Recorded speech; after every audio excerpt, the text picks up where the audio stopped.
नमस्कार मित्रांनो, मी रामजी टेक सरकारी आपल्या मराठी मातृभाषेतील यूट्यूब चॅनलवरती मी तुमचं पुन्हा एकदा सर्वांचं स्वागत करतो. मित्रांनो, आज आपण महत्त्वाच्या ज्या चालू घडामोडी आहेत, फेब्रुवारी मंथमधील तुमच्या परीक्षेच्या दृष्टिकोनाने अतिशय महत्त्वाचे 50 प्रश्न पाहणार आहोत. जसे की तुम्ही गव्हर्नमेंटची कोणतीही एक्झाम देत असाल, UPSC, MPSC, सरळ सेवा असेल, आता पोलीस भरतीची एक्झाम असणार आहे तुमच्याजवळ, तलाठी, ग्रामसेवक, कोणतीही एक्झाम असेल सरळ सेवेची, त्याच्या अनुषंगाने आपण अतिशय महत्त्वाचे डिटेलमध्ये आपण 50 प्रश्न पाहणार आहोत. त्याच्यामुळे तुम्ही हा व्हिडिओ शेवटपर्यंत पाहायचा आहे. नक्कीच तुम्हाला याचा येणाऱ्या काळातील कोणतीही एक्झाम असेल नक्कीच फायदा होणार आहे. तुम्ही इंडेक्स पाहू शकता, क्रीडा असेल, मिलिटरी एक्सरसाइज असतील, अवॉर्ड्स असतील, अपॉइंटमेंट्स असतील, महत्त्वाचे दिवस आपण शेवटी पाहणार आहोत. महत्त्वाच्या चालू घडामोडी असतील, इंटरनॅशनल, नॅशनल, बुक लिटरेचर असतील, महत्त्वाच्या समिट्स असतील, इंडेक्स रिपोर्ट असतील, महत्त्वाच्या स्कीम असतील, महत्त्वाच्या व्यक्तीचे निधन असतील, हे सर्व आपण या व्हिडिओच्या माध्यमातून पाहणार आहोत. आणि तुम्ही आपल्या टेक सरकार या चॅनलवरती जर नवीन आला असाल तर आपल्या टेक सरकार चॅनलला सबस्क्राईब करायचं आहे, लाईक करायचं आहे आणि शेअर करायचं आहे. आणि काय करायचं आहे मित्रांनो, व्हिडिओ पाहत असताना तुम्हाला एक वही आणि पेन घेऊन बसायचं आहे. महत्त्वाचे पॉईंट्स, नोट्स तुम्हाला काढायचे आहेत. जसे की फुल फॉर्म असतील, महत्त्वाचे अवॉर्ड्स असतील किंवा महत्त्वाच्या डेट्स असतील, तुम्हाला नोट डाऊन करायचं आहे. म्हणजे काय होणार आहे मित्रांनो, रिव्हिजन होणार आहे. ठीक आहे, त्याच्यामुळे हे अतिशय महत्त्वाचं असणार आहे. ठीक आहे, चला आपण पहिला प्रश्न पाहूया. पहिला प्रश्न काय आहे? केंद्रीय अर्थमंत्री निर्मला सीतारामन यांनी 2026मध्ये सलग कितव्यांदा केंद्रीय अर्थसंकल्प सादर करून नवा विक्रम प्रस्थापित केला आहे? तर आपला प्रश्न क्रमांक पहिल्याचं उत्तर असणार आहे आपलं पर्याय ए. 9 वेळा काय केलेलं आहे? केंद्रीय अर्थमंत्री यांनी अर्थसंकल्प सादर केलेला आहे. आणि त्यांनी सलग 8 वेळा पूर्ण अर्थसंकल्प सादर केलेला आहे आणि 1 वेळा अंतरिम. आणि अंतरिम काय असतं मित्रांनो? अंतरिम म्हणजे तुमचं सरकार स्थापन होईपर्यंत जो सादर केलेला अर्थसंकल्प आहे त्याला अंतरिम म्हणता येईल. ठीक आहे, तर 8 वेळा पूर्ण आणि 1 वेळा अंतरिम. तुम्हाला असं पण क्वेश्चन येऊ शकतात, पूर्ण किती वेळा आणि अंतरिम असं येऊ शकतो. त्याच्यामुळे तुम्ही एक ते नोट डाऊन करा. आणि कोणाचा विक्रम मोडला? मोरारजी देसाई यांचा काय केलेला आहे? त्यांनी किती वेळा? 6 वेळा अर्थसंकल्प सादर केला होता, हे ध्यानात ठेवा. ठीक आहे, आणि त्या भारताच्या इतिहासात सलग सर्वाधिक वेळा पूर्ण अर्थसंकल्प सादर करणाऱ्या पहिल्या अर्थमंत्री ठरलेल्या आहेत, हे ध्यानात ठेवा. चला प्रश्न दुसरा. वयाच्या 90व्या वर्षी दलाई लामा यांनी 2026मध्ये कोणत्या अल्बमसाठी पहिला ग्रॅमी पुरस्कार पटकावला? तर प्रश्न क्रमांक दुसऱ्याचं उत्तर असणे आपलं पर्याय बी. काय आहे मित्रांनो? Meditations the reflections of his holiness the Dalai Lama. ठीक आहे, हे ध्यानात ठेवा. आणि ते एक तिबेटियन आध्यात्मिक नेते आहेत दलाई लामा. अल्बमचे नाव जर म्हटलं तर meditations the reflection of his holiness the Dalai Lama. ठीक आहे, पुरस्काराचं वर्ष 2026मध्ये हा 68वा ग्रॅमी होता. आणि त्यांना दलाई लामा यांना 90व्या वर्षी काय केलेलं आहे? पहिला ग्रॅमी भेटलेला आहे. आणि श्रेणी कॅटेगरी जर म्हटलं तर best audio book, narration and story telling recording याच्यासाठी भेटलेलं आहे, हे ध्यानात ठेवा. सहकार्य जर म्हटलं तर या अल्बमसाठी त्यांनी भारतीय सरोदवादक कोण? उस्ताद अमजद अली खान आणि त्यांच्या मुलांसोबत अमान आणि आयान अली बंगस यांचं काय केलेलं आहे? सहकार्य घेतलेलं आहे, हे ध्यानात ठेवा. तर 90व्या वर्षी दलाई लामा यांना काय झालेलं आहे? ग्रॅमी पुरस्कार भेटलेला आहे. कशासाठी? Meditation the reflections of his holiness the Dalai Lama. ठीक आहे, प्रश्न तिसरा. बायोफार्मा शक्ती योजनेसाठी 5 वर्षाच्या कालावधीकरिता किती आर्थिक तरतूद म्हणजेच बजेट नियोजित करण्यात आलेलं आहे? तर आपला प्रश्न क्रमांक तिसऱ्याचं उत्तर असणार आहे पर्याय सी. किती मित्रांनो? 10,000 कोटी बायोफार्मा शक्ती योजनेसाठी 5 वर्षाच्या कालावधीसाठी तरतूद करण्यात आलेलं आहे, 10,000 कोटीची. मित्रांनो, शक्तीचा जर फुल फॉर्म जर म्हटलं तर शक्तीचा फुल फॉर्म काय असणार आहे? Strategy for health care advancement through knowledge, technology and innovation. ठीक आहे, हे तुम्ही नोट डाऊन करून ठेवा. मुख्य उद्दिष्ट काय आहे? भारताला बायोलॉजिक्स औषध निर्मितीचे जागतिक हब बनवणे, हे उद्दिष्ट असणार आहे बायोफार्मा शक्ती अंतर्गत. ह्याचा फायदा कॅन्सर, मधुमेह जे आहे त्याच्यावरती औषध काय स्वस्त दरामध्ये उपलब्ध करणे. आणि नायपर या योजनेअंतर्गत 3 नवीन नायपर काय करणे? स्थापन करणे. कुठे? नागपूर, जोधपूर आणि विशाखापट्टणम येथे. नायपर जर म्हटलं तर नायपरचा फुल फॉर्म काय आहे? National institute pharmacy education and research. ठीक आहे, आणि इतर जर म्हटलं तर 1000+ क्लिनिकचे काय करणार आहे? ट्रायलचे जाळे किंवा औषध मंजुरीसाठी स्थापना करणार आहेत. ठीक आहे, तर 10,000 कोटी बायोफार्मा, हे ध्यानात ठेवा. प्रश्न चौथा, भारतीय लष्कराच्या रुद्र सशस्त्र प्रगत हलके हेलिकॉप्टर या हेलिकॉप्टरची पहिली महिला पायलट होण्याचा बहुमान कोणाला मिळाला? तर प्रश्न क्रमांक चौथ्याचं उत्तर असणार आपलं पर्याय ए, कोणाला? कॅप्टन हंसजा शर्मा यांना. ठीक आहे. रुद्र हे काय आहे? भारतीय लष्कराचे एक सशस्त्र प्रगत हलके हेलिकॉप्टर आहे रुद्र, कॅप्टन हंसजा शर्मा, हे ध्यानात ठेवा. प्रश्न पाचवा, 2026चा सुभाषचंद्र बोस आपदा प्रबंधन पुरस्कार वैयक्तिक श्रेणीमध्ये कोणाला जाहीर झाला आहे? तर प्रश्न क्रमांक 5चं उत्तर असणार आपलं पर्याय सी, कोण? लेफ्टनंट कर्नल सीता अशोक शेळके यांना सुभाषचंद्र बोस आपदा प्रबंधन 2026 भेटलेला आहे. त्यांना कायसाठी भेटलं आहे मित्रांनो? वायनाडमध्ये जे बचाव कार्यासाठी त्यांनी मोहीम किंवा योजना आखली होती, त्याच्यासाठी त्यांना सुभाषचंद्र बोस आपदा प्रबंधन पुरस्कार भेटलेला आहे. आणि संस्थात्मक श्रेणीमध्ये जर म्हटलं, सिक्कीम राज्य आपत्ती व्यवस्थापन प्राधिकरण म्हणजेच ACSDMA यांना भेटलेला आहे. पुरस्काराची राशी जर म्हटलं तर वैयक्तिक श्रेणीसाठी 5 लाख आणि संस्थात्मक श्रेणीसाठी 51 लाख असणार आहे. आणि 23 जानेवारीला ही जी घोषणा झालेली आहे हे ध्यानात ठेवा. 23 जानेवारीला काय असतो? नेताजी सुभाषचंद्र बोस यांची जयंती असते, त्यालाच आपण पराक्रम दिवस पण साजरा करतो. लेफ्टनंट कर्नल सीता अशोक शेळके हे आपल्या महाराष्ट्रातील अहिल्यानगर जिल्ह्यातील आहेत, हे एक ध्यानात ठेवा. ठीक आहे. प्रश्न 6, केंद्र सरकारच्या गोबर्धन या योजनेचे पूर्ण रूप काय आहे? म्हणजेच फुल फॉर्म सांगायचं आहे. तर गोबर्धन या योजनेचं नाव काय असणार आहे? पर्याय ए, काय आहे? गॅल्वनायझिंग ऑर्गॅनिक बायो ॲग्रो रिसोर्स धन. ठीक आहे. हे तुम्ही नोट डाऊन करा. इथं दिलेलं आहे फुल फॉर्म, हे तुम्ही गॅल्वनायझिंग ऑर्गॅनिक बायो ॲग्रो रिसोर्स धन हे तुम्ही नोट डाऊन करा. मंत्रालय जर म्हटलं तर मिनिस्ट्री ऑफ जलशक्ती असणार आहे. सुरुवात कधी झाली ती? एप्रिल 2018मध्ये स्वच्छ भारत मिशन ग्रामीण अंतर्गत झालेले आहे, हे ध्यानात ठेवा. पंजाबमधील अदमपूर विमानतळाचे अधिकृतपणे नामकरण खालीलपैकी कोणत्या समाजसुधारकाच्या नावावर करण्यात आलेले आहे हे सांगायचं आहे. तर प्रश्न क्रमांक 7चं उत्तर असणार आपलं पर्याय सी, श्री गुरु रविदासजी महाराज यांच्या नामकरण केलेलं आहे. अदमपूर विमानतळाचे नाव बदलून काय केलेलं आहे? श्री गुरु रविदासजी महाराज असं ठेवण्यात आलेलं आहे. त्यांची जयंती जर म्हटलं तर 1 फेब्रुवारीला जयंती असते. नामकरण कधी झालेलं आहे? 1 फेब्रुवारी 2026ला श्री गुरु रविदासजी महाराज विमानतळ असं ठेवलेलं आहे आदमपूर. त्यांची 2026मधील जयंती जर म्हटलं, संत शिरोमणी गुरु रविदासजी यांची 649वी आपण साजरी केलेली आहे. स्थान जर म्हटलं तर आदमपूर, जालंधर जिल्हा, पंजाब येथे आहे. घोषणा कुणी केली? आपले माननीय पंतप्रधान जे आहेत नरेंद्र मोदीजी यांनी अधिकृतपणे घोषणा केलेली आहे. आणि संत गुरु रविदासजी हे कोण होते? 15व्या शतकातील महान समाजसुधारक आहेत, हे पण ध्यानात ठेवा. प्रश्न 8, 3 ते 8 फेब्रुवारी 2026 या कालावधीत आयोजित सिंगापूर एअर शोमध्ये भारतीय हवाई दलाचे कोणते पथक सहभागी झाले आहे? तर प्रश्न क्रमांक 8चं उत्तर असणार आहे आपलं पर्याय सी, ध्रुव, हे ध्यानात ठेवा. ठीक आहे.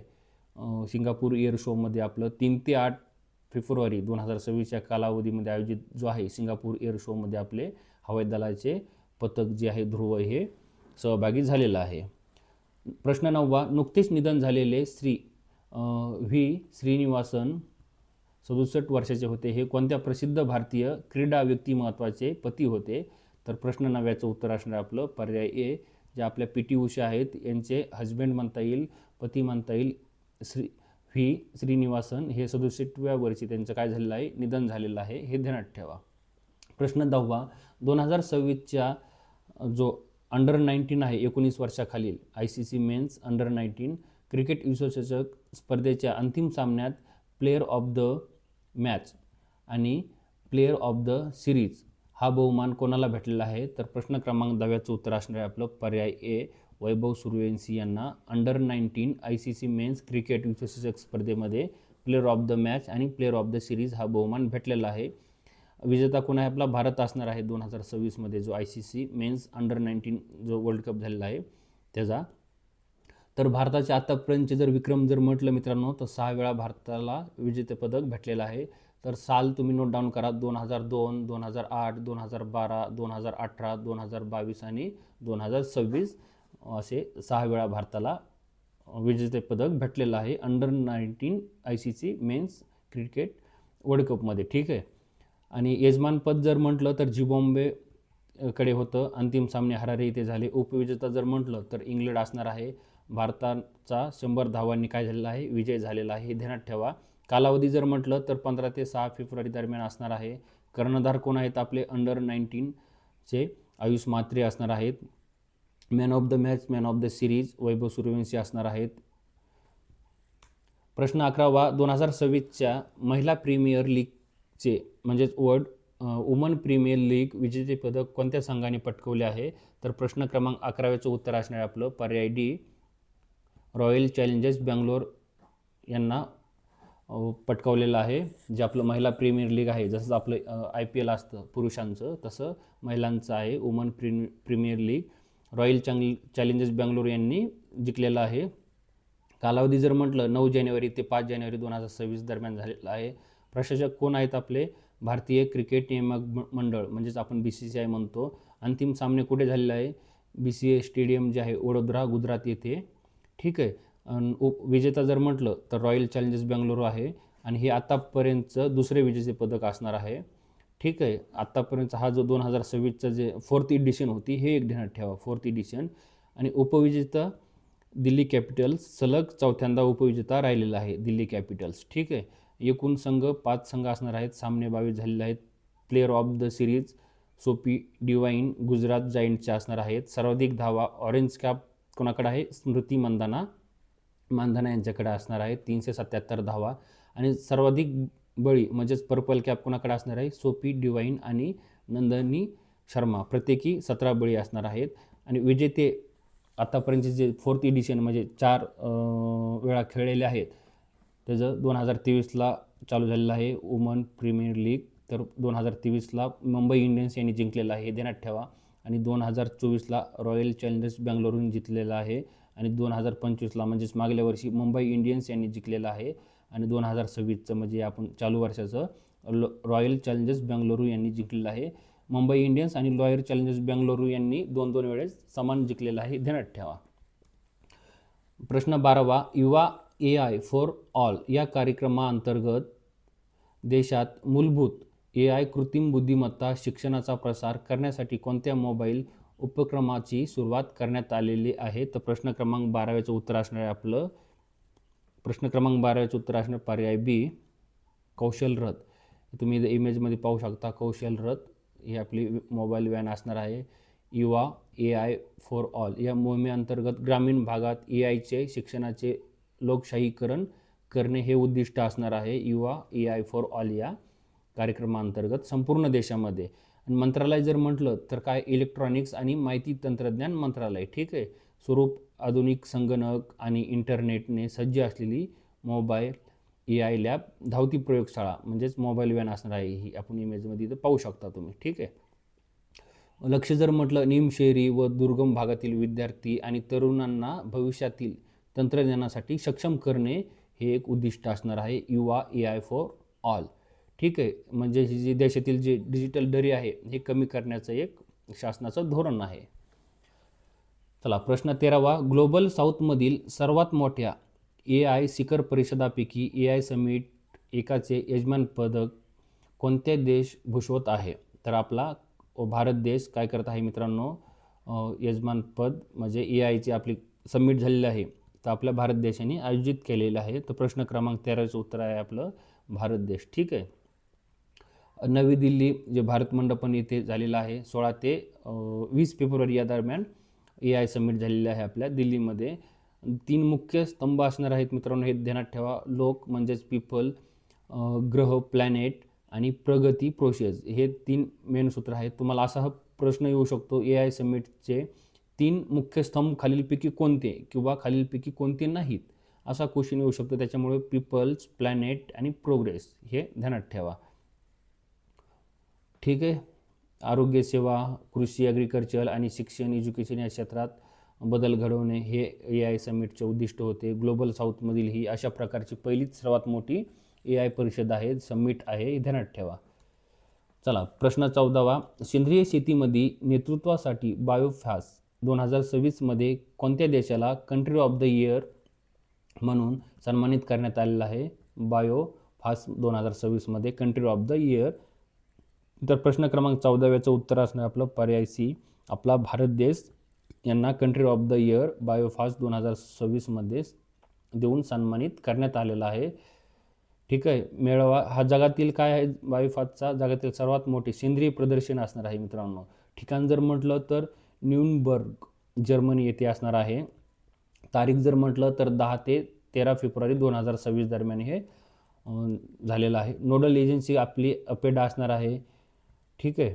आणि सेंद्रिय तांदूळ, मसाले, तेलबिया, औषधी, वनस्पती मूल्यवर्धित उत्पादने हे बायोफास्टमध्ये प्रमुख आकर्षक होते. ठीक आहे. महत्त्वाचा मुद्दा जर म्हटलं तर भारताला हा बहुमान 14 वर्षाच्या प्रदीर्घ कालखंडानंतर मिळालेला आहे. ठीक आहे. 14 वर्षाच्या नंतर भेटलेला आहे बायोफास्ट 2026मध्ये कंट्री ऑफ द इयर.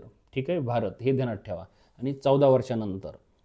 आणि ठिकाण न्यूनबर्ग जर्मनी हे ध्यानात ठेवा. ठीक आहे. प्रश्न 15वा. सोशल मीडियावरील शस्त्रांचे प्रदर्शन आणि आक्षेपार्ह ज्या भाषेचा वापर रोखण्यासाठी दिल्ली पोलिसांनी कोणते अभियान म्हणजेच ऑपरेशन सुरू केलेलं आहे? तर प्रश्न क्रमांक 15व्याचं उत्तर असणार आपलं पर्याय डी, ऑपरेशन शास्त्र. ठीक आहे. दिल्ली पोलिसांचं काय? ऑपरेशन शास्त्र. याच्या अंतर्गत काय? ऑपरेशन शास्त्र अंतर्गत सोशल मीडियावरील जे पोस्ट वगैरे किंवा आक्षेप भाषा वगैरे वापरतो आपण, दहशतवाद पसरवतो सोशल मीडियावर, इंस्टाग्राम, फेसबुकवरती एखादी पोस्ट व्हायरल करणे किंवा कमेंट्स करणे किंवा त्याचं ते स्टॉप करण्यासाठी किंवा रोखण्यासाठी हे एक ऑपरेशन शस्त्र एक दिल्ली पोलिसांचं काय आहे? ऑपरेशन आहे. हे एक ध्यानात ठेवा. नेतृत्व जर म्हटलं तर संयुक्त आयुक्त S.K. जैन, दक्षिण परिमंडळ, दिल्ली पोलीस. ठीक आहे. पोलीस बळ जर म्हटलं तर 500+ पथके असणार आहेत आणि 2000हून अधिक कर्मचारी असणार आहेत. तपासणीमध्ये 6000+ सोशल मीडियाची प्रोफाईलची व्हेरिफिकेशन केलेलं आहे त्यांनी, त्याच्यामध्ये असं आढळून आलेलं आहे. आणि कारवाई जर म्हटलं तर त्यांनी 61 FIR म्हणजे गुन्हे दाखल केलेले आहेत आणि 83 आरोपी पकडलेले आहेत. त्याच्यामध्ये प्रौढ जर म्हटलं 67 आहेत आणि 16 अल्पवयीन आहेत अटक केलेले. ठीक आहे. आणि जप्त जर म्हटलं तर त्यांनी 82 शस्त्रे आणि 93 जिवंत काडतुसे पण हस्तगत केलेले आहेत. हे ध्यानात ठेवा. कोणतं? ऑपरेशन शस्त्र दिल्ली पोलिसांच्या रिलेटेड आहे. ठीक आहे. 2025-26 या वर्षातील 79व्या Santosh trophy national football championship football स्पर्धेचे विजेतेपदक कोणी पटकावले आहे? 79व्या नॅशनल फुटबॉल चॅम्पियनशिप. तर प्रश्न क्रमांक 16व्याचं उत्तर असणार आपलं पर्याय सी. कुणी? सर्व्हिसेस जो संघ आहे संतोष ट्रॉफी त्यांनी जिंकलेला आहे 79व्या. ठीक आहे. नॅशनल फुटबॉल चॅम्पियनशिप सर्व्हिसेस हे त्यांचं 8 वेळचं विजेतं पदक आहे. 2026-25 मधलं 79 जे आहे नॅशनल फुटबॉल चॅम्पियनशिप, त्याच्यातलं हे त्यांचं टोटल आतापर्यंतचं 8वं विजेतेपदक आहे. सर्वात यशस्वी संघ जर म्हटलं तर पश्चिम बंगाल आहे. किती वेळा? 33 वेळा पश्चिम बंगाल. हे एक ध्यानात ठेवा.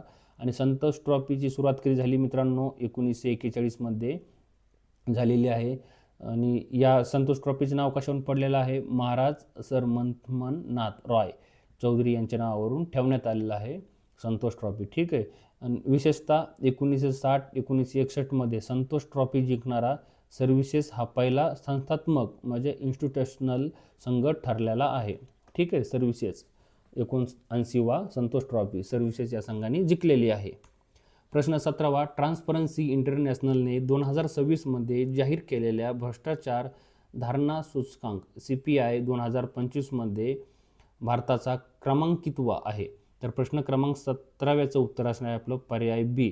कितवा? 91वा क्रमांक आहे 91. ठीक आहे. ट्रान्सपरन्सी इंटरनॅशनलने जो सूचकांक आहे CPI म्हणजेच काय? करप्शन परसेप्शन्स इंडेक्स असं म्हणता येईल आपल्याला त्याला. कोण जारी करतं? Transparency international. ठीक आहे. तर इथं फुल फॉर्म दिलेला आहे. CPI म्हणजे काय? Corruption perception index. आणि कोण जारी करतं? प्रसिद्ध कोण करतं? ट्रान्सपरन्सी इंटरनॅशनल जी संस्था आहे. फेब्रुवारी 2026मध्ये झालेला आहे. भारताचा क्रमांक जर म्हटलं 91वा आहे 91. 182 देशापैकी. ठीक आहे. भारताचा स्कोअर किती आहे? 100पैकी 39 होता. ठीक आहे. 2000 कधी 24 आणि 26मध्ये आणि 2024मध्ये 38वा होता. ठीक आहे. हे एक ध्यानात ठेवा. तर अजून जर म्हटलं तर फर्स्ट क्रमांक डेन्मार्क आहे, 89 गुण असणार आहेत डेन्मार्क. फिनलँड 88 गुण असणार आहे. सिंगापूर 84 गुणावरती आहे. न्यूझीलँड 83 गुण आहेत. नॉर्वे 82 गुण आहेत.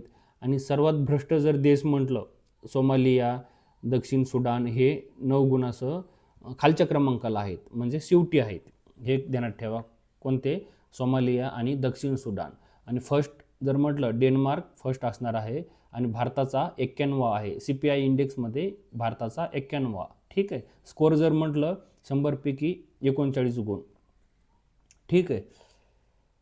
चला प्रश्न 18वा. भारत आणि किर्गिस्तान यांच्यातील खंजर 2026 जी एक्सरसाइज आहे, संयुक्त विशेष सैन्य सराव, फेब्रुवारी 2026मध्ये कोणत्या ठिकाणी आयोजित करण्यात आला आहे? तर प्रश्न क्रमांक 18व्याचं उत्तर असणार आहे आपलं पर्याय सी. कुठे? मिसामारी जे ठिकाण आहे आसाम येथे भारत आणि किर्गिस्तान यांच्यातील खंजर हा सराव झालेला आहे. कुठे? मिसामारी या ठिकाणी. तर आत्ताची ही जी आवृत्ती आहे फेब्रुवारीमधली, ही कितवी आवृत्ती आहे? म्हणजे एडिशन 13वी होती. इंडिया आणि किर्गिस्तान, भारत आणि किर्गिस्तान. ठीक आहे. ठिकाण मिसामारी. कालावधी 4 ते 17 फेब्रुवारी. विशेष म्हणजे स्पेशल फोर्सेस असणार आहेत त्याच्यामध्ये. दहशतवादी कारवाया, शहरी युद्धतंत्र यात परस्पर काय करणं, सहकार्य वाढवणे किंवा ट्रेनिंग देणे, हे एक खंजरचं उद्दिष्ट आहे या सरावाचं. ठीक आहे.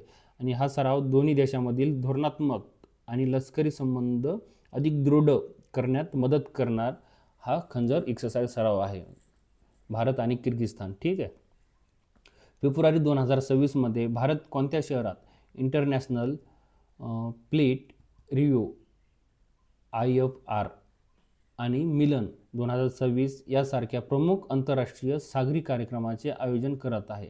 भारत कोणत्या शहरात इंटरनॅशनल फ्लीट रिव्ह्यू IFR आणि मिलन या 2026 प्रमुख आंतरराष्ट्रीय सागरी कार्यक्रमाचे आयोजन करत आहे? तर प्रश्न क्रमांक 19व्याचं उत्तर असणार आहे आपलं पर्याय बी.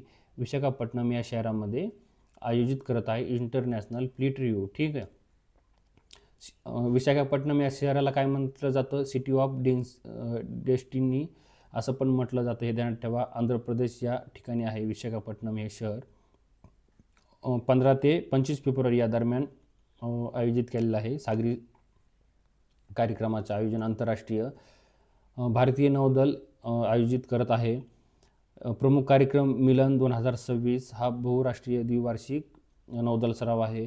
सेकंड इंटरनॅशनल फ्लीट रिव्ह्यू हा राष्ट्रपतीकडून नौदलाच्या ताफ्याचे होणारे परीक्षण करणारा एक सराव असणार आहे. आयन्स प्रमुख परिषद इंडियन ओशियन नेव्हल सिम्पोसियम म्हणजेच आयन मधील सदस्य देशांच्या नौदल प्रमुखांची बैठक आहे. ह्याच्यामध्ये आयोजक किती? 15 ते 25 फेब्रुवारी. हे ध्यानात ठेवा. GVC ग्लोबल व्हॅल्यू चेन म्हणजे सुरक्षेचे दर्शन घडवणे, भारताचे सागरी सामर्थ्य वाढवणे, जे सागरी सीमा आहे तिथे सामर्थ्य वाढवणे, सागरी सुरक्षा मजबूत करणे आणि मित्र देशांच्या नौदलासोबत सहकार्य करणे, हे असणार आहे विशाखापट्टणम इंटरनॅशनल फ्लीट रिव्ह्यू. ठीक आहे. आणि यजमान भारतीय नौदल, एवढं ध्यानात ठेवा विशाखापट्टणम येते. चला प्रश्न 20वा.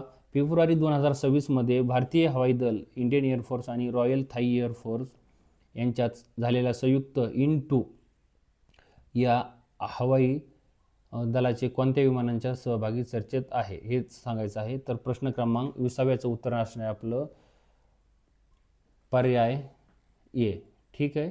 पर्याय ए असणार आहे. सुखोई 30 MKI आणि साब ग्रिपेन हे असणार आहे. हे ध्यानात ठेवायचं आहे. IN-2 एक्सरसाइज जर म्हटलं तर मित्रांनो भारत आणि थायलंड असणार आहे. थायलंडची कोणती? रॉयल थाई एअरफोर्स आणि आपली इंडियन एअरफोर्स. कालावधी 9 ते 12 फेब्रुवारी 2026 हिंद महासागर इंडियन ओशियन रिजनमध्ये झालेला आहे. भारताचे सुखोई 30 MKI सुखोई आणि थायलंडचे साब ग्रिपेन. ठीक आहे. सरावाचा प्रकार IN-SEA-2. ठीक आहे. IN-SEA-2 एअर कॉम्बॅट ट्रेनिंग असणार आहे. हवाई युद्ध जे आहे, कौशल्य सुधारणा आणि दोन्ही देशांमधील लष्करी सहकार्य वाढवणे, हे असणार आहे.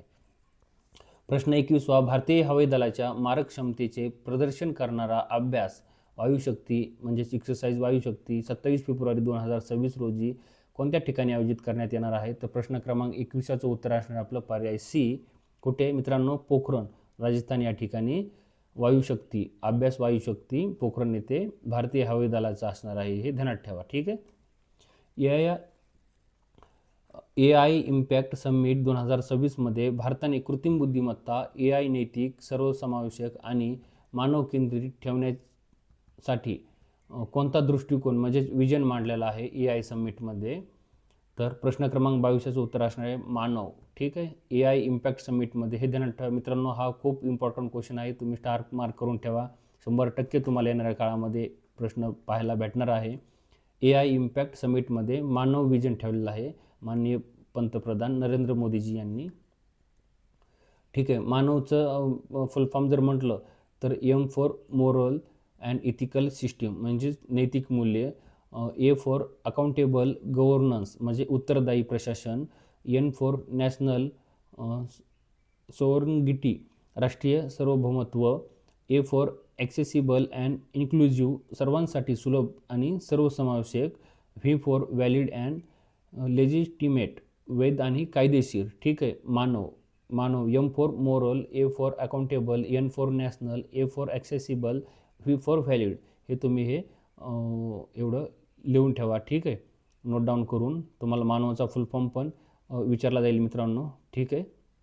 M for moral, A for accountable, N for national, A for accessible and V for valid. ठीक आहे. मानव या इम्पॅक्ट समिटमध्ये मानव विजन ठेवलेलं आहे.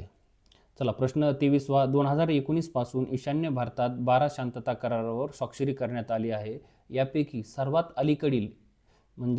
अलीकडील त्रिपक्षीय ऐतिहासिक करार कोणत्या राज्याशी संबंधित आहे? तर प्रश्न क्रमांक 23चं उत्तर असणार आहे आपलं पर्याय डी. ठीक आहे. नागालँड.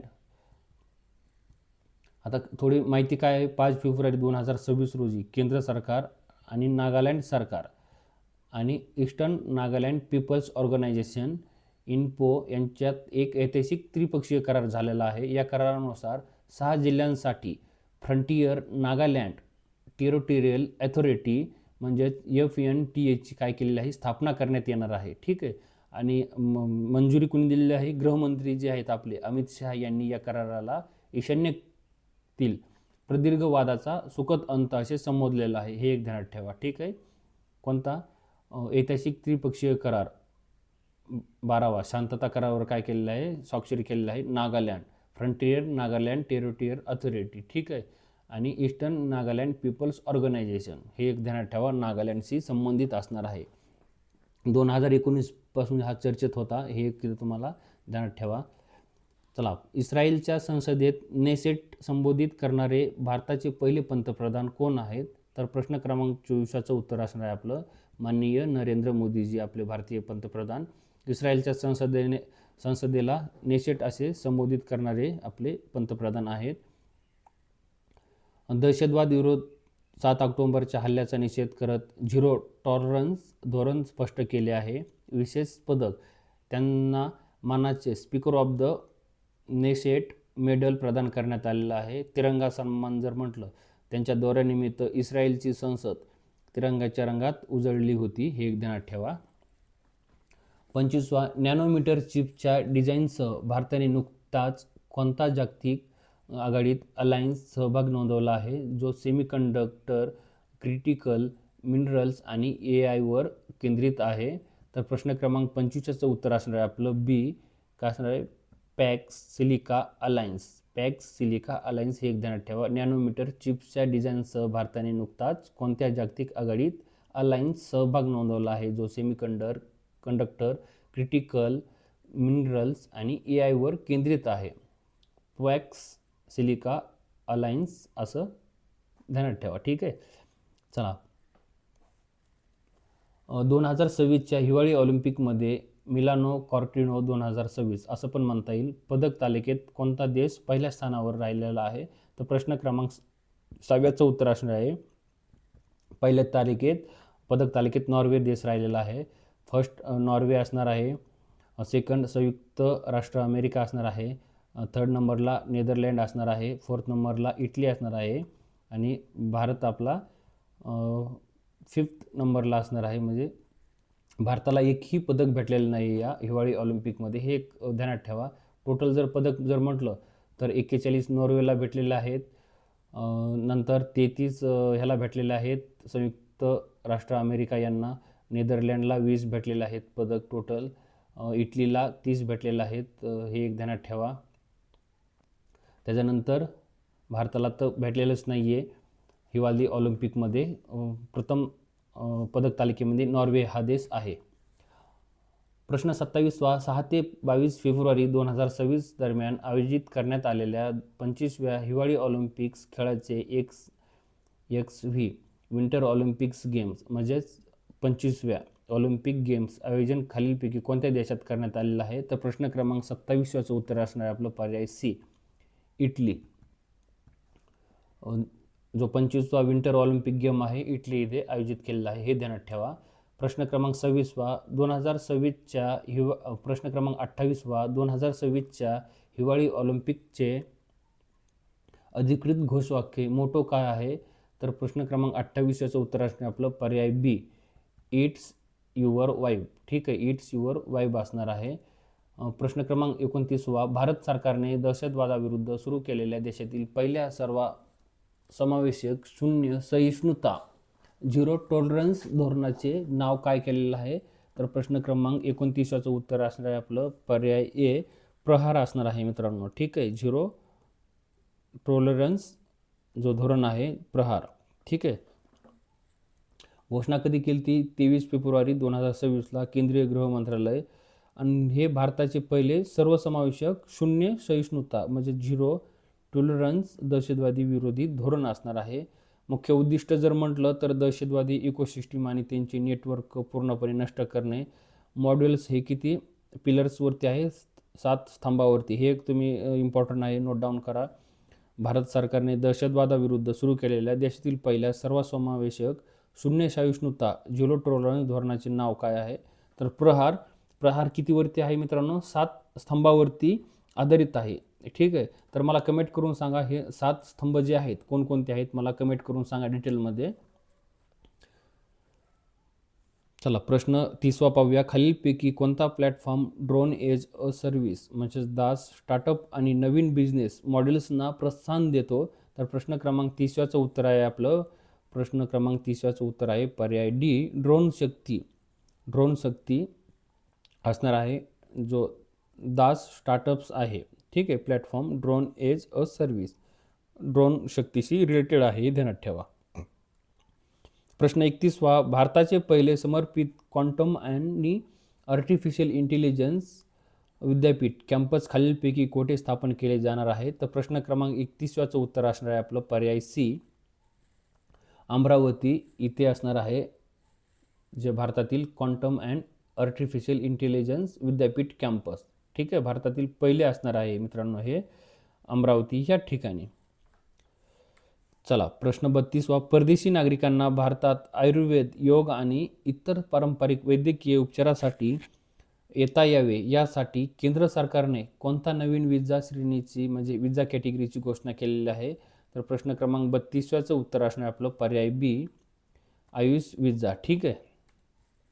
केंद्र सरकारने अलीकडेच कोणत्या राज्याचे नाव बदलून अधिकृतपणे त्या राज्याच्या स्थानिक भाषेनुसार केरळम करण्यास मंजुरी दिलेली आहे? तर प्रश्न क्रमांक 33चं उत्तर असणार आपलं पर्याय बी, केरळ या राज्याचं अधिकृतपणे नाव बदलून काय झालेलं आहे? केरळम असं ठेवण्यात आलेलं आहे. प्रश्न 34वा, केंद्रीय अर्थसंकल्प 2026-27 मध्ये महिला उद्योजकांसाठी, ज्या महिला उद्योजक आहेत त्यांच्यासाठी कोणत्या नवीन व्यासपीठाची घोषणा करण्यात आलेली आहे? तर प्रश्न क्रमांक पहिल्याचं उत्तर असणार आहे 34चं उत्तर असणार पर्याय ए, सी मार्ट्स ही एक महिला उद्योजकांसाठी स्कीम असणार आहे, हे ध्यानात ठेवायचं आहे. सी मार्ट्स कोणाच्या रिलेटेड आहे? महिला उद्योजकांसाठी. ठीक आहे. प्रश्न 35वा, 79व्या बाफ्टा पुरस्कार सोहळ्यात 2026 सर्वोत्कृष्ट चित्रपट म्हणजे बेस्ट फिल्म हा मान कोणत्या चित्रपटाने पटकावला आहे? तर प्रश्न क्रमांक 35चं उत्तर असणार आपलं पर्याय बी, काय मित्रांनो? One battle after another. One battle after another. ठीक आहे. 79वा जो बाफ्टा आहे तो 15 फेब्रुवारी 2026 रोजी काय झालेलं आहे? पुरस्कार वितरण सोहळा झालेला आहे. ठिकाण जर म्हटलं तर रॉयल फेस्टिवल हॉल लंडन येथे. यजमान होस्ट कोण? Stephen Fry. आणि सर्वात जास्त पुरस्कार मिळवणारा चित्रपट कोणता ठरला आहे? One battle after another. ठीक आहे. आणि मित्रांनो, मला कमेंट करून सांगा ह्या बाफ्टाचा फुल फॉर्म. कमेंट करून सांगायचा आहे बाफ्टाचा फुल फॉर्म. प्रश्न 36वा, 2026च्या बाफ्टा पुरस्कारामध्ये सर्वोत्कृष्ट मुख्य अभिनेता म्हणजेच बेस्ट लिडिंग ॲक्टर आणि रायझिंग स्टार असे 2 पुरस्कार जिंकून कोणी सर्वांना चकित केलेलं आहे? तर प्रश्न क्रमांक 36चं उत्तर असणार आपलं पर्याय ए. कोण? रॉबर्ट आरामायो. ठीक आहे. लक्ष्मी प्रिया देवी दिग्दर्शित कोणत्या मणिपुरी चित्रपटाने 2026च्या बाफ्टा पुरस्कारामध्ये सर्वोत्कृष्ट बाल आणि कौटुंबिक चित्रपट म्हणजेच best children's and family film श्रेणीत विजय मिळवला आहे? तर प्रश्न क्रमांक 37चं उत्तर असणार आपलं पर्याय सी. ठीक आहे. बुंग या चित्रपटाला काय झालेलं आहे मित्रांनो? बाफ्टामध्ये बेस्ट कॅटेगरीमध्ये सर्वोत्कृष्ट बाल आणि कौटुंबिक श्रेणीत पुरस्कार भेटलेला आहे बुंग बाफ्टामध्ये. ठीक आहे. आणि डायरेक्टर जर म्हटलं तर लक्ष्मी प्रिया देवी हे असणार आहेत आणि मणिपूर. ठीक आहे. एवढं ध्यानात ठेवा. लक्ष्मी प्रिया देवी डायरेक्टर आणि मणिपूर सर्वोत्कृष्ट बाल आणि कौटुंबिक चित्रपट बुंग. ठीक आहे. बुंग हे नोट डाऊन करा. प्रश्न 38वा, 79व्या बाफ्टा पुरस्कार सोहळ्यात सर्वोत्कृष्ट दिग्दर्शक हा पुरस्कार कोणाला मिळालेला आहे? म्हणजे बेस्ट डायरेक्टर. तर प्रश्न क्रमांक 38चं उत्तर असणार आपलं पर्याय बी. Paul Thomas Anderson. ठीक आहे. प्रमुख विजेत्यांची यादी दिलेली आहे इथं. सर्वोत्कृष्ट चित्रपट जर म्हटलं वन बॅटल आफ्टर अनदर. सर्वोत्कृष्ट दिग्दर्शक जर म्हटलं पॉल थॉमस अँडरसन असणार आहेत. सर्वोत्कृष्ट मुख्य अभिनेता रॉबर्ट आरामायो असणार आहेत. सर्वोत्कृष्ट मुख्य अभिनेत्री जर म्हटलं तर कॅरी मॅलिगन असणार आहेत. सर्वोत्कृष्ट बाल आणि कौटुंबिक चित्रपट जर म्हटलं तर भारतीय बुंग असणार आहे. आत्ताच पाहिलं आपण मणिपुरी असणार आहे. आणि ई rising star award Robert Aramayo हे असणार आहे. ठीक आहे. चला 39वा, केंद्र सरकारने नुकत्याच सुरू केलेला भारत विस्तार या AI आधारित व्यासपीठाचा मुख्य स्रोत म्हणजे उद्देश काय असणार आहे? तर प्रश्न क्रमांक 39चं उत्तर असणार आपलं पर्याय ए. काय मित्रांनो? शेतकऱ्यांना त्यांच्या स्वतःच्या भाषेत रिअल टाईम कृषी सल्ला आणि माहिती देणे. म्हणजे रिअल टाईममध्ये तुम्ही जर शेतामध्ये गेलात एखाद्या पिकावरती जर कीटनाशक असेल काय असेल तर तुम्हाला रिअल टाईममध्ये तुम्ही ते AI सिस्टीम यूज करून तुम्ही रिअल टाईममध्ये तुम्हाला सल्ला घेऊ शकता. तर हे विस्तार ॲप असणार आहे शेतकऱ्याच्या रिलेटेड. हे ध्यानात ठेवा. विस्तारचा फुल फॉर्म जर म्हटलं तर काय आहे? Virtually integrated system to access agriculture resources. ठीक आहे. म्हणजेच विस्तार होय. ठीक आहे. हे AI आधारित असणार आहे भारत विस्तार. हे एक इम्पॉर्टंट आहे मित्रांनो. हे ध्यानात ठेवा. कृषी शेतकरी कल्याण मंत्रालयाने हे धोरण सुरू केलेलं आहे. AI आधारित असणार आहे. मुख्य उद्देश शेतकऱ्यांना हवामान, बाजारभाव, पिकावरील रोग जे असतील, सरकारी योजनांची माहिती हे एक तुम्हाला खूप माहितीसाठी असणार आहे. भारत विस्तार यूज करा मित्रांनो तुम्ही. हे AI असिस्टंट असणार आहे. याच्यामध्ये हेल्पलाईन नंबर आहे. हे प्लॅटफॉर्म ॲग्रीस्टॅक, ICAR आणि हवामान विभाग यांच्याकडील माहिती एकत्रित करून शेतकऱ्यांपर्यंत काय करणार आहे? पोहोचवणार आहे भारत विस्तार. हे खूप महत्त्वाचं आहे. ठीक आहे. फेब्रुवारी 2026मध्ये कोणत्या व्याघ्र प्रकल्पाने वन्यजीवन संरक्षणासाठी वनजीवी दीदी उपक्रम सुरू केला आहे? तर प्रश्न क्रमांक 40चं उत्तर असणे आपलं पर्याय सी. पलामू व्याघ्र प्रकल्प झारखंड. ठीक आहे. वनजीवी दीदी उपक्रम जर म्हटलं तर पलामू व्याघ्र प्रकल्प झारखंड या राज्याशी संबंधित आहे. हा एक काय व्याघ्र प्रकल्प आहे हे ध्यानात ठेवा. ठीक आहे. व्याघ्र प्रकल्प वन्यजीवन संरक्षणासाठी वनजीवी दीदी कोणत्या राज्याची आहे? झारखंड. आणि पलामू हा व्याघ्र प्रकल्प आहे हे एक ध्यानात ठेवा झारखंड राज्यामध्ये. 8 फेब्रुवारी 2026 रोजी पार पडलेल्या सुपर बाउल चे यजमानपद कोणत्या स्टेडियमकडे होते? आता आपण इथं स्टेडियमकडे टाकलेलं आहे, देशाकडे नाही आहे. ठीक आहे. तर ते तुम्ही एक ध्यानात ठेवा. प्रश्न क्रमांक 41चं उत्तर असणार आहे पर्याय सी. लेविस स्टेडियम जे सांता क्लारा येथे असणार आहे. लेविस स्टेडियम येथे सुपर बाउल LX हे एक ध्यानात ठेवा. 8 फेब्रुवारी हे एक फेमस आहे मित्रांनो. तर हे एक तुम्हाला कमेंट करून सांगा हे खेळ कोणता आहे आणि याचं थोडं डिटेल जर तुम्हाला माहिती जर भेटली तर मला कमेंट करून सांगा, म्हणजे तुमचा पण एक डिटेल थोडा स्टडी होऊन जाईल. ठीक आहे. सुपर बाउल एलिएक्स कोणत्या राज्याने अलीकडेच व्यवसायासाठी पिल्लू AI हे व्हॉइस आधारित बिलिंग असिस्टंट लॉन्च केलेलं आहे? पिल्लू AI. ठीक आहे. प्रश्न क्रमांक 42 याचं उत्तर असणार आहे आपलं बी. आंध्र प्रदेश या राज्याचं आहे पिल्लू AI व्हॉइस आधारित बिलिंग असिस्टंट लॉन्च केलेलं आहे. पिल्लू AI हे ध्यानात ठेवा, आंध्र प्रदेश. कोणत्या भारतीय शास्त्रज्ञाने भूविज्ञानातील नोबेल मानले जाणारे कॅफॉर्ड पारितोषिक प्राईज जिंकलेला आहे? प्रश्न क्रमांक 43 याचं उत्तर असणार आहे आपलं पर्याय ए. वीरभद्रन रामनाथन. ठीक आहे. वीरभद्रन रामनाथन यांना कॅफॉर्ड पारितोषिक भेटलेलं आहे. ते एक भारतीय शास्त्रज्ञ आहेत. भूविज्ञानातील नोबेल मानलं जातं. कॅफोर्ड पारितोषिक कुणाला भेटलेलं आहे? वीरभद्रन रामनाथन यांना. ठीक आहे. 44 वर्षाच्या प्रदीर्घ काळानंतर मुंबईच्या महापौरपदी कोणाची निवड झाली आहे? तर प्रश्न क्रमांक 44 उत्तर असणार आहे आपलं ऋतू तावडे यांची निवड झालेली आहे. तर मला कमेंट करून सांगा, ऋतू तावडे या कोणत्या पक्षाचे असणार आहेत? हे कमेंट करून सांगा कोणत्या पक्षाचे आहेत. आणि यापूर्वी त्यांच्याकडे मुंबई महानगरपालिकेमध्ये कोणतं पद होतं हे पण मला कमेंट करून सांगा. ऋतू तावडे या मुंबईच्या महापौरपदी 44 वर्षानंतर महापौर झालेले आहेत ऋतू तावडे. डेफसॅट 2026मध्ये अंतराळ सायबर सुरक्षेसाठी CERTने कोणाशी सहकार्य केलं आहे? डेफसॅट. तर ठीक आहे, डेफसॅट हे खूप महत्त्वाचं आहे मित्रांनो, स्टार मार्क करून ठेवा. हे खूप अंतराळ सायबर सुरक्षेसाठी CERTने सहकार्य केलेलं आहे. तर प्रश्न क्रमांक 45चं उत्तर असणार आहे आपलं डी. CI India. ठीक आहे. डेफसॅट CI इंडिया.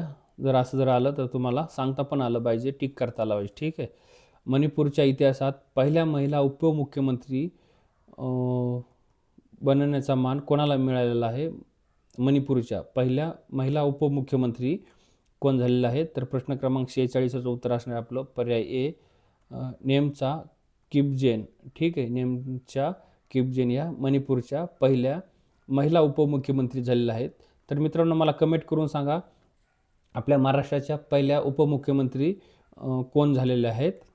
प्रश्न 47 फेब्रुवारी 2026मध्ये गुजरात सरकारने सुरू केलेल्या मुख्यमंत्री ग्रामोत्थान जे योजनेचा मुख्य उद्देश काय आहे? तर ही खूप फेमस योजना आहे गुजरात राज्याची मुख्यमंत्री ग्रामोत्थान योजना.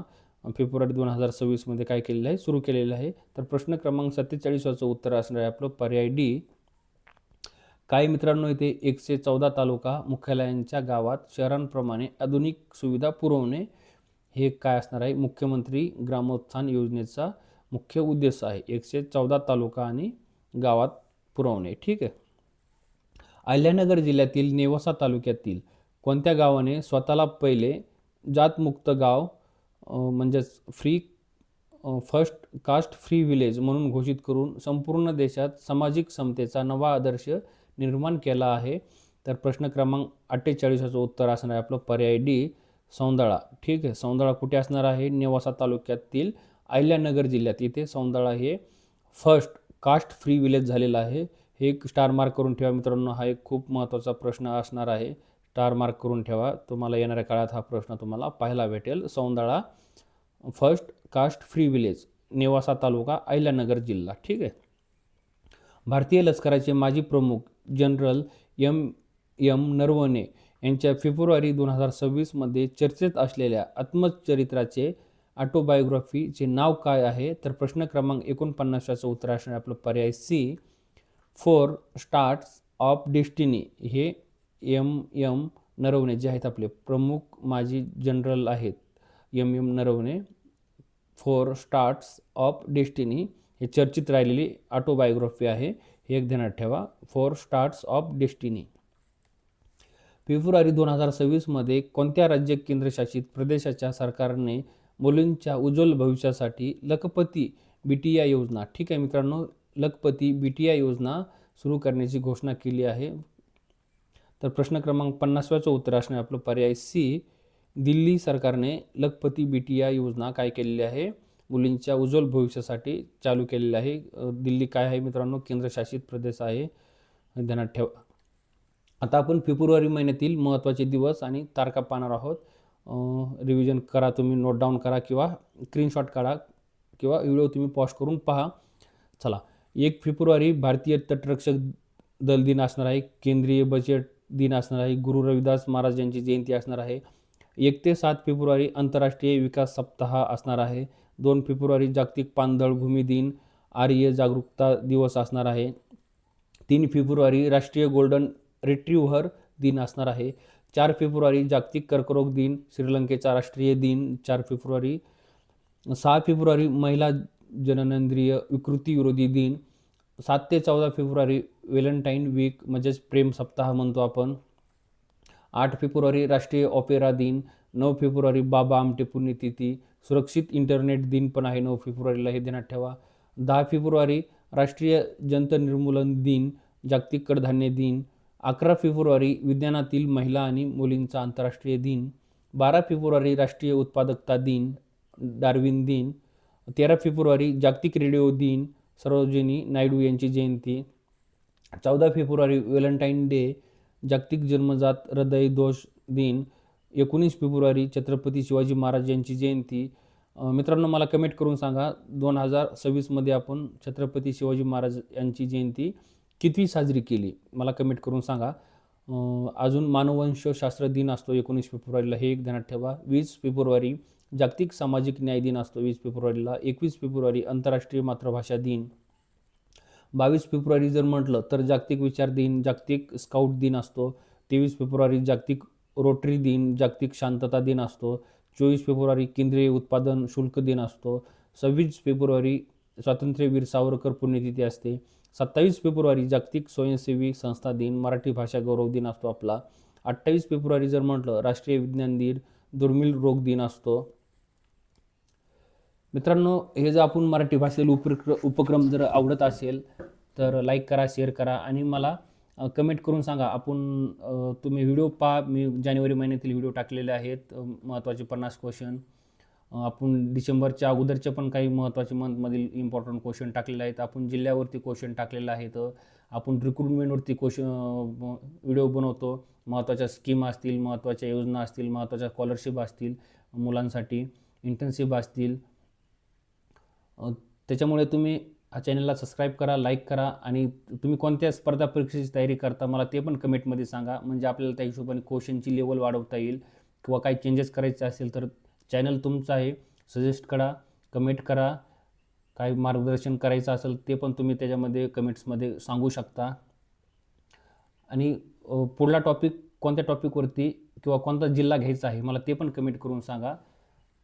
चला मित्रांनो, आपण इथेच थांबूया. अभ्यास करत राहा, रिव्हिजन करत राहा, परत रिव्हिजन करा तुम्ही. ठीक आहे, थँक्यू.